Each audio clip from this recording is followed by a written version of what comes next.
ब्राह्मणत्व की प्राप्ति। वार्ता जारी रखते हुए शतानंद जी ने कहा, हे रामचंद्र, देवताओं के चले जाने के बाद विश्वामित्र ब्राह्मणत्व प्राप्त करने के लिए पूर्व दिशा में जाकर पुनः कठोर तपस्या करने लगे। बिना अन्न जल ग्रहण किए वर्षों तक तपस्या करते करते उनकी देह सूख कर कांटा बन गई। इस तपस्या को भोग करने के लिए नाना प्रकार के विघ्न उपस्थित हुए, किंतु उन्होंने उन सबका निवारण किया और वह भी बिना क्रोध किए। तपस्या की अवधि समाप्त होने पर जब वे अन्न ग्रहण करने के लिए बैठे, ज्यों ही प्रथम ग्रास उठाया भी न था कि ब्राह्मण भिक्षुक के रूप में आकर इंद्र ने भोजन की याचना की। इंद्र को भोजन दे देने के पश्चात विश्वामित्र के मन में विचार आया कि संभवत अभी मेरे भोजन ग्रहण करने का अवसर नहीं आया है, इसीलिए याचक के रूप में यह विप्र उपस्थित हो गया।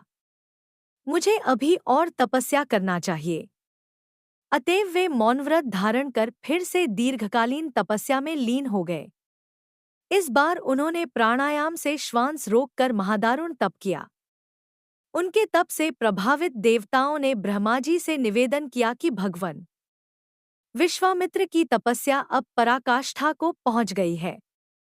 अब वे क्रोध और मोह की सीमाओं को पार कर गए हैं। अब इनके तेज से सारा संसार प्रकाशित हो उठा है। सूर्य और चंद्रमा का तेज भी इनके तेज के सामने फीका पड़ गया है। अतएव आप प्रसन्न होकर इनकी अभिलाषा पूर्ण कीजिए। देवताओं के इन वचनों को सुनकर ब्रह्मा जी उनसे देवताओं को साथ लेकर विश्वामित्र जी के पास पहुंचे और बोले कि हे विश्वामित्र, निःसंदेह तुम्हारी तपस्या प्रशंसनीय है। हम तुमसे अत्यंत प्रसन्न हैं और तुम्हें ब्राह्मण श्रेष्ठ की उपाधि प्रदान करते हैं। तुम संसार में महान यश के भागी बनोगे। ब्रह्मा जी से यह वरदान पाकर विश्वामित्र ने कहा कि हे भगवान, जब आपने मुझे यह वरदान दिया है तो मुझे ओंकार, षट्कार तथा चारों वेदों का ज्ञान भी प्रदान करें।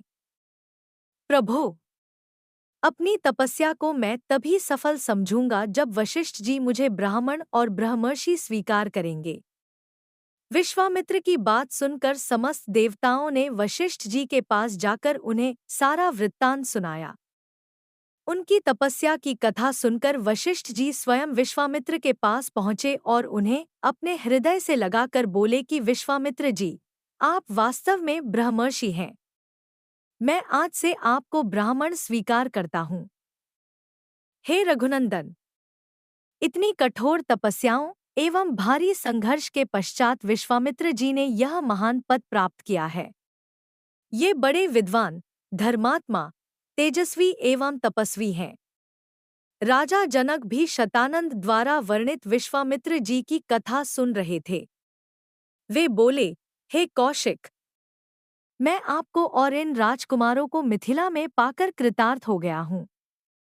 अब अधिक समय व्यतीत हो चला है। भगवान भास्कर अस्ताचल की ओर जा रहे हैं। संध्या उपासना का समय हो गया है, इसलिए मुझे आज्ञा दीजिए।